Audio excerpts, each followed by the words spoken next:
nice. Very nice. Front to back. Leader's garment. Quite happy. It's alright, isn't it? Looks pretty good in that bad boy. Excellent, I think the word you're looking for is... Look at that thing. Looks beautiful, doesn't it? Beautiful. Now, only if you're ready for this. Welcome to the first episode of the OTB Podcast, coming to you live from little old New Zealand here. This is a podcast for fans of listening to people talk a lot of rubbish and a bit about World Cup downhill racing.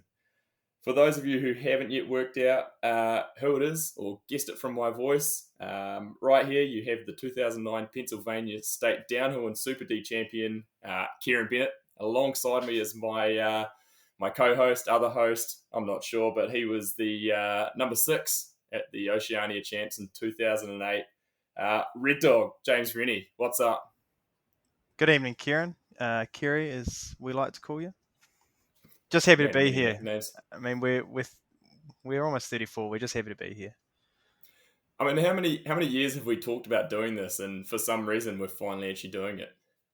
Well, we did have a false start a few years ago, didn't we? And less said about that, the better potentially. But here we are. We're back. We're going to try and make it work. Maybe we just went back to the drawing board and did some testing. Spent a few years, training, testing, and we're ready to go. So, I mean, why are we doing this? Pretty much. I think what we're going to do is just bring our weekly text messages to each other to a podcast form. I mean, I wouldn't want to take all of that to the podcast form. There's some stuff there that we probably should leave out. It's for our eyes only. May get fired. Yeah. Yeah, our eyes only. Could Let's lose just a say. job from those, But yeah, let's yeah. make I mean, it happen. the loose plan is we're going to be mainly focused on the World Cup Downhill series. There's probably going to be some World Cup cross country talk thrown in there, maybe some chat about some old Earth movies. I don't know, some Clay Porter movies. You never know what you're going to get from us, I think. Absolutely, and at its core, I guess, downhill racing. I mean, it's something we've been doing for many years. Kieran's been doing it for, I think, 40. And yeah, we'll try and have some hot takes and generate some interest in racing and some debate. And hopefully there'll be a couple of avenues for listeners to engage with us and kind of debate topics or race stuff they want to talk about. And who knows, Kiri Burgess over here. They can let us know what they want to hear. Speaking of hot takes, we're coming in early and we're coming in hot. Who's your prediction for the World Cup series overall? That is months away still. I've thought long and hard about this, Kieran, and there's one man who's come to mind, and he's on the quest for 6, and that's Aaron Gwynn. And the reason I say that, Kieran, is because I have 12 cold beers riding on the fact that he will get at least one podium this year. And so now I'm all in. And I think me and a man named Chris Vanderkolk are going to enjoy those beers when you buy them for us. So this is my early hot take that Gwyn does not get a podium in 2022. So just throwing that out there, really. I think when you're looking at a guy who has won 2 out of the 3 races that have been held at Lord's, I think you're betting in the wrong direction. And I think I'm look at Alex Fayol. I think that's got an asterisk. I think I'm going to take those beers from you and Chris, and I'm going to enjoy them. And you can't stitch me out with like a boundary road either. It's got to be decent. Something decent. All right. Can be beer of your choice then. I guess we might have to go that way if you win. But I don't know. I feel like I've got some confidence in coming into this season on this bet. So we'll see how that one plays out. I guess to ask you the same question, who's your favourite for the title and why is it a Santa Cruz rider? Well, I mean, how can you pass up, someone like Minar or Laurie Greenland? But I don't know. It's going to be a tough one. I mean, last year we saw Deprella. Thibaut Deprella was looking very strong until he basically lost the series with the last two rounds. Loris Vergier has always been a favourite of mine. He also lost the series at the last round. But I think I'm going to go Bruni. Just, solid, consistent, predictable Bruni. How many titles will that be for Bruni if he pulled this one off? So many. I'm actually I can't even think about it off the top of my head, but he's put away a few now. It's got to be maybe 5. Yeah, it's a fair number. Including juniors, but yeah, that's something we probably should look into for the future. I think he's going to be, and I'm a huge Bruni fan, I'll preface this, but I think he's going to be hard against it with that Common Cell outfit this coming year. They're all in. If anyone's watched that sort of feature-length movie they put together, they're not holding anything back in terms of development and man hours to win titles, and that's probably not saying that Bruni's not, because he's one of the most technically talented guys I would say on the circuit in terms of bike setup and things. But man, that's a hell of an operation you've got to try and take down there, especially with guys like Emery and Deprella. They've got about 35 people between their 8 teams, so there's a lot of riders on their bikes, and they're going to be pretty strong. I mean, Emery, I think, had some. Was he a bit injured coming into last season or something? But he was still 6th overall, but he wasn't as strong as he obviously had been in the past. But the Frenchies can ride, so I think it'll be someone French. We'll put it that way.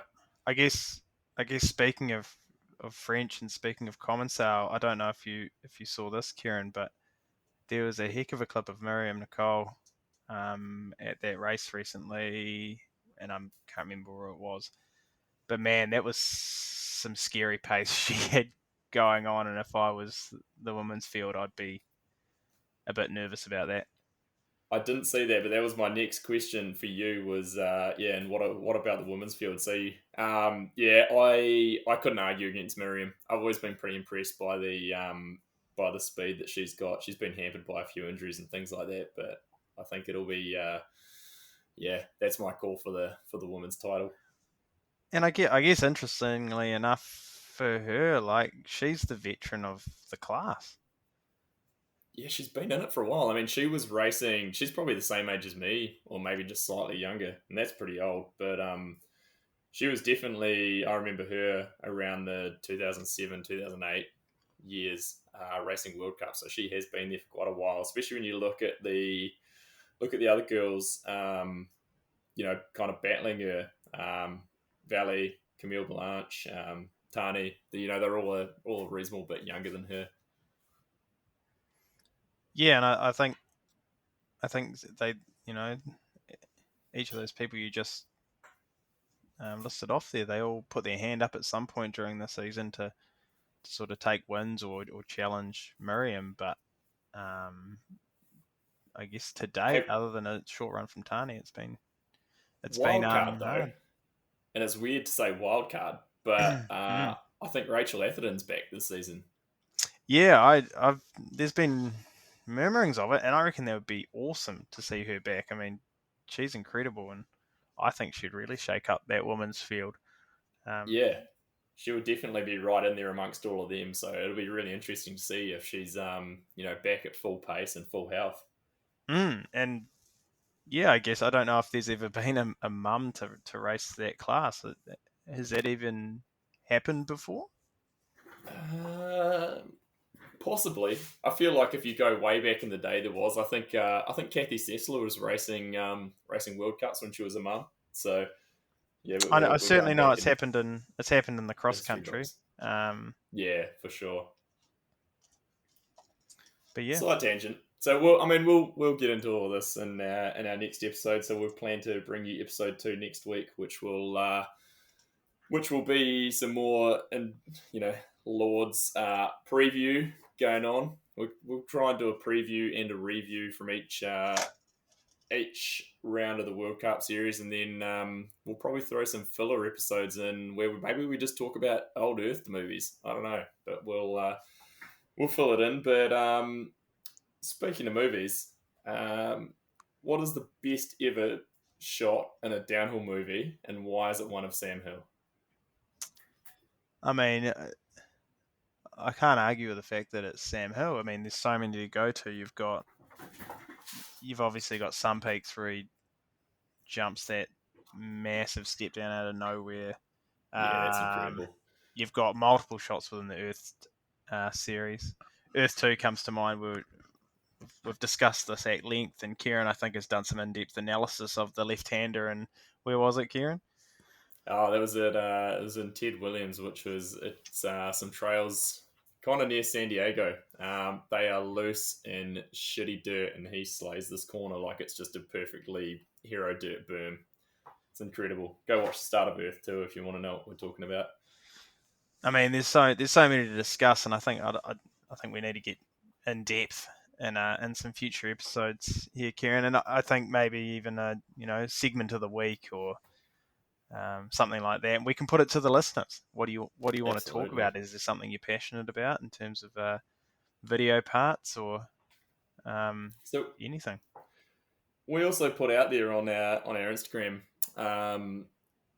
some, if anyone had any questions for us today. Straight off the bat from Thomas Wilkinson, he asked biggest injuries. What's been your worst on the bike injury? For me, it was a pretty badly broken wrist. Is it a national round? No, it was just training actually in Christchurch, and I got blown by the wind, I think, and went offline and just went over the bars and hit and punched like a tree stump, and then that was it. That'll do it. That'll do it, and put me out for a bit, but certainly not as bad as some of the other guys. I know. I mean, Kieran, you've had the odd niggle here and there. Yeah, and I mean that leads me straight into a story that I totally forgot to tell on the Vital podcast recently, and it's one I know you will find quite enjoyable. So this was my first ever. It wasn't even a foray into racing. I went to there was a national round here in Nelson. I was about 11 or 12 years old, and it was if anyone's old enough to remember, it used to finish.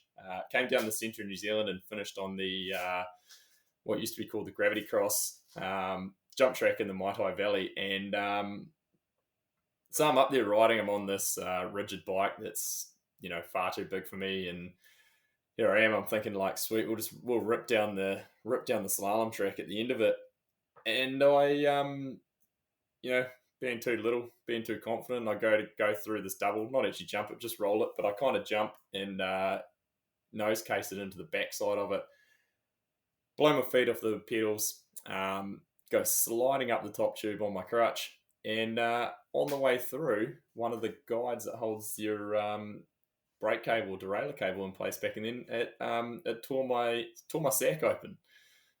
So that was that's probably one of my worst ones. It was about 4 or 5 stitches later, and I wasn't put off. Let me get this straight. Was this prior to like any form of real riding? Like, had you really got into it?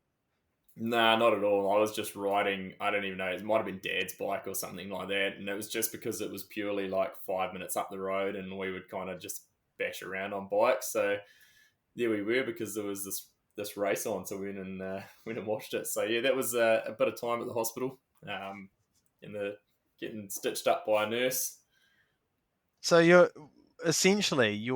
introduction and what made you, gave you the bug for riding and racing mountain bikes was cutting your bags open up the Maitai. Pretty much. What better way could you be introduced to it, though? I mean, it must have been a heck of a ride prior to that for you to want to continue. It was baptism by fire, I guess, and I went back the next day, I rode back up there the next day, stitches and all, probably a bit of something padding it, but we were good to go. I mean, what happens up the Mai Tai stays up the Mai Tai, I guess. So, Yeah, it wouldn't be the worst thing to happen up there in those days. absolutely. We also had a question from a one at Rupert Chap. I don't know if you're familiar with him. Not really sure who Does he he is. go by the name Stingray? That's where I know him from. Stingray, much better name. Former World Cup downhill racer. So great to have Rupert Chapman in the questions. He wants to know what the best after party you've attended is. I mean, it's got to be something in Mont Saint Anne. Those were always pretty good. Well, the Rasmus was going to play one year at Mont Saint Anne, and Never did see them. they never eventuated. No. But there was always a good after party. There was a ripper at a ripper of an after party held at the Cashmere Club in Christchurch there after an NZ Open, the very first NZ Open actually, which Nathan Sherratt took. Oh no, it was the second NZ Open actually. Sorry, he took top honours that year, and he took the prize money and put it on the bar at the Cashmere Club, mostly because it had pool and the drinks were cheap. Rumor has it the place has never been the same though. No. Nathan gives us yearly reports on the status of some of the upgrades there. But yeah, there was a great night, and actually gave Nathan the thirst for a long black and vodka, which is now one of his favourite beverages. I have been given the opportunity to have one of those once at a one Cam Cole's stag do, and can't say it was one that really gripped me. Yeah, not for me, that one. No, it's an acquired taste. Cam Cole's stag do could have actually been the best after party we've ever been to. I don't know what it was after, but it was a great party. If there was a race before it, potentially yes. Yep. Yeah, that back lawn was never the same. No, neither was the RMZ. Well, I reckon that's probably good for us to sign off on our introduction episode. We'll be back next week. We're gonna do some shit chat about Lords. Discuss how it's probably gonna rain and be horrifically slippery. Come back with some more predictions and see how it goes from there. Anything to sign off on, Red Dog? Like, share, and subscribe. Kieran has threatened to monetize this at some point,